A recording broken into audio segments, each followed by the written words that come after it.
Ukraine যুদ্ধে ইরানের শাহেদ সিরিজের ড্রোন ব্যবহার করে ব্যাপক ধ্বংসযজ্ঞ চালাচ্ছে রাশিয়া। দামে কম হওয়ায় ইউক্রেনের দিকে ঝাঁকে ঝাঁকে এসব ড্রোনের মাধ্যমে হামলা চালিয়ে আসছে রুশ বাহিনী। তাই তো ইউক্রেনকে কোণঠাসা করতে রুশ বাহিনীকে প্রতিনিয়ত এসব ড্রোনের যোগান দিতে হচ্ছে পুতিন সরকারকে। এতে করে বেড়েছে ড্রোনের চাহিদা।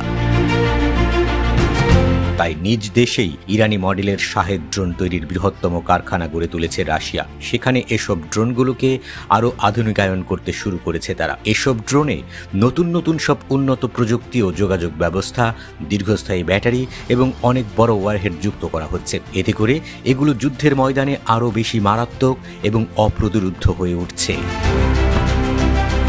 রাশিয়ার একটি টেলিভিশন ডকুমেন্টারিতে তাতারস্তান অঞ্চলের শাহেদ ড্রোন তৈরির এই কারখানা ঘুরিয়ে দেখানো হয়। এই সময় একজন রুশ সাংবাদিক বলেন, ট্রুস্টুক ইঞ্জিনের ড্রোনের এত উৎপাদন রাশিয়ার আর কোথাও হচ্ছে না। মস্কো থেকে তাতারস্তান অঞ্চলের দূরত্ব ৬০০ মাইল। সেখানেই চলছে ইরানি মডেলের এই ড্রোন তৈরির বিশাল কর্মযজ্ঞ। ওই কারখানার সিইও টিমুর সাগেবালেভ বলেন, ড্রোনের বেশিরভাগ অংশই এখন দেশীয়ভাবে উৎপাদিত হচ্ছে। প্রথমে অ্যালুমিনিয়ামের রড আনা হয় এবং তা থেকে মোটর তৈরি করা হয়। ইলেকট্রনিক্স চিপস থেকে মাইক্রো ইলেকট্রনিক্স তৈরি হয়। কার্বন ফাইবার এবং ফাইবার টেক্সটাইল থেকে ড্রোনের বডি তৈরি হয়। সাম্প্রতিক স্যাটেলাইট চিত্রগুলোতে দেখা যায় এই কারখানার পরিধি বাড়ানো হচ্ছে। এর মানে এই যে জায়গা বাড়ানোয় ড্রোনের উৎপাদন বহুগুণ বাড়ানো সম্ভব হবে। 2022 সালের ফেব্রুয়ারিতে ইউক্রেনে পূর্ণমাত্রায় আক্রমণ শুরু করার পর ইরানের কাছ থেকে শাহেদ ড্রোন আমদানি শুরু করে রাশিয়া। এরপর 2023 সালে মস্কো এবং তেহরান $1.75 বিলিয়ন মূল্যের একটি চুক্তিতে সই করে।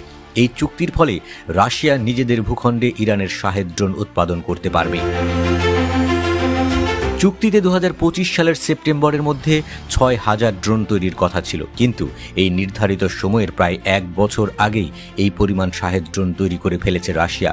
ইউক্রেনের গোয়েন্দাদের ধারণা, তাতারস্তান অঞ্চলের ওই কারখানায় প্রতি মাসে 5,500টিরও বেশি ড্রোন তৈরি করছে পুতিন সরকার। আর নিজেদের মাটিতেই ইরানের ড্রোন তৈরি করায় বিপুল পরিমাণে অর্থ সাশ্রয় হচ্ছে রাশিয়ার। 2022 সালে রাশিয়া ইরানের এক একটি ড্রোনের জন্য গড়ে $2 লাখ খরচ করত, কিন্তু এখন নিজেদের দেশেই তৈরি করায় প্রতি ড্রোনের পেছনে খরচ হচ্ছে মাত্র $70,000।